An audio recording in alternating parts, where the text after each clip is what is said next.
You are listening to the Stop Binge Eating podcast with Kirstin Sarfde, episode number 10. Welcome to the Stop Binge Eating podcast. It's time for you to end your food obsession and begin feeling confident and in control around food. You are absolutely capable of eliminating binge eating from your life, and I'm going to show you how by giving you simple tools and insights that you can apply in your own life. I'm your host, Kirstin Sarfde. Now let's get to it. Hi, how's it going? Before I get started today, I just want to give you a heads up that I only have a limited amount of free mini session spots available each week. So if you're wanting to sign up for one, I suggest that you get on it so you don't have to wait too long. I have lots of time slots you can choose from, but once I hit my maximum amount of free sessions, I block off the rest of the week. I am loving talking with those of you who've done one already, and I look forward to speaking with even more of you. To book yours, go to coachkir.com/mini, coachkir.com/MINI, and you can pick a time that works for you. Okay, now let's get down to business. Let's talk about weight loss. Now, I'm aware that I have some listeners who are overeaters, emotional overeaters, and don't binge according to my definition at least. So I want to preface this episode by making sure you know where you're at with your eating struggles, because this matters when it comes to wanting to lose weight. In this episode, I'm specifically talking about those of you who feel out of control with your eating, and when you binge, it's large amounts of food. What I'm not referring to is if you overeat at meals or find yourself mindlessly grazing sometimes.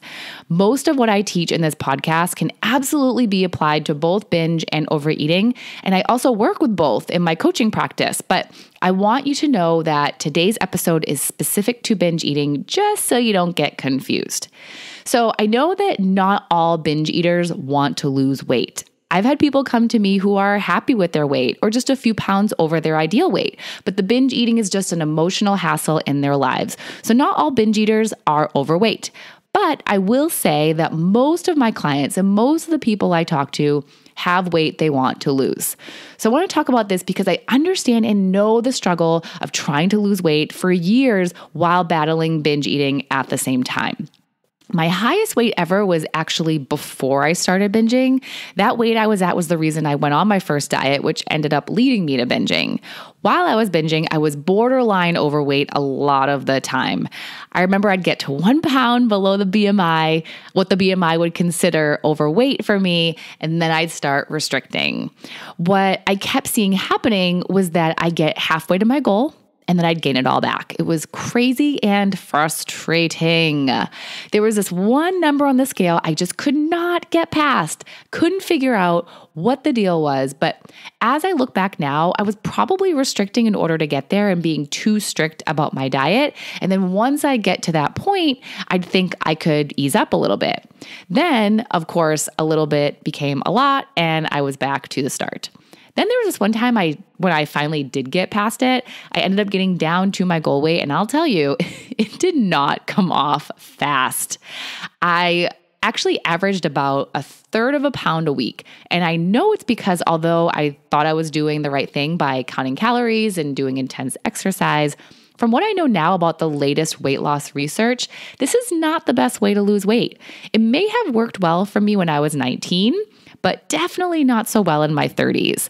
Then, of course, the intermittent binges weren't helping me at all. I did fairly well with my binge eating during that time, but I for sure wasn't out of it. Anyway, being at my goal was very exciting for me because I was trying for years to make that happen, and I finally did. But there was a problem. Because I got to my goal and because my diet I went on to get there wasn't as strict as the one I went on before binging, I thought I was fixed. I thought the binging was gone now and all would be good in my eating and weight world. But nope, I was wrong. I did well after hitting my goal, but then my old eating habits and the binges came back. My brain still wanted to binge. So since I never got down to the root cause of it and probably spent a lot of time fighting my urges instead of allowing them, I slowly got back into overeating and of course back into binge eating. So frustrating. I really thought I would stay at that goal weight forever, but instead the weight came back on. all love it. So I share my story with you to show you how, yes, it's possible to fight down to that weight that you want to get to be at. But if you don't deal with the binging, then the weight will most likely come back on. And I totally get it. You're not happy with your weight and you desperately want to lose it, but we have to be realistic here. Focusing on weight loss while you're still binge eating will most likely keep you in the binge cycle. And here's why.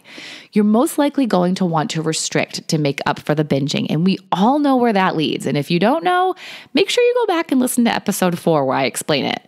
Think about it. If you're binging and trying to lose weight, then you're going to want to make up for the binging by then eating way less afterward. You can't overeat and binge and then expect to lose weight. That obviously doesn't work. So the only way you might know how to make the weight come off is by trying to balance out what you did. But I'm telling you, this just perpetuates the issue and the struggle. Also, trying to lose weight while binge eating can be very frustrating. The scale isn't going to go down consistently, and you're not going to be able to easily maintain the weight that you do lose. So watching the scale is not going to be a positive experience for you. If you've been trying to lose weight while you're binging, then you've probably seen all of this happen. You've been frustrated. You've seen the scale move in all kinds of directions and you haven't been successful. So now you can clearly see what's going on and be realistic about what you can expect. So then now what should you do? Simply put, your main focus should be on gaining control over your eating and focus less on the weight loss. If you can, stop trying to lose weight at all for now. You can work on losing weight later, and you may even notice some weight loss as you work on your binging, but having a weight loss goal that keeps getting sabotaged by binging is not a fun goal to work towards. Once you don't feel out of control anymore, but you still may be overeating or mindlessly grazing or having an extra snack sometimes, that's the point where working on your weight loss goal can begin, as you're working just through the emotional eating. This is the timeline that I use for my clients, and it works very well. Stop the binge eating, then we can focus on the weight. Until you get to that place, your work is accepting where you're at currently with your weight. This is your body now. This is your current reality, and this is okay for now. This doesn't mean you can't lose weight later. You absolutely can. I hear a lot of binge eating coaches and therapists, counselors who kind of shun weight loss if you struggled with binging, but I don't think that's fair. I think everyone deserves to be at their ideal weight and live in their ideal size, no matter what their eating history is, as long as the goal is a healthy one. As for the scale during this time, while you're still binging, you have two options. You can either just not weigh yourself at all, or you can learn to manage your mind around the scale. Managing your mind around it means learning to see the number as a neutral data point and not making it mean something terrible about yourself, not making it mean you're a failure or that you keep screwing up or that you're disgusting. Once you start giving that number meaning like that, then you start feeling awful and then doing awful things like eating to self-sabotage or make yourself feel better. So it's up to you how you want to do it. Either work on the mind management or just stay away from the scale. But if I were you, I'd just step away from the scale for a little bit until you no longer feel out of control around food. So right now, your time and energy should go into your binge eating, not your weight. I can't stress enough how much frustration and discouragement you will save yourself if you just put your energy into managing and allowing your urges and managing your thinking. Weight loss can wait. You've already been at this weight as long as you have, so what's another few months while you work on your binging? One thing at a time, people. That is how you achieve goals.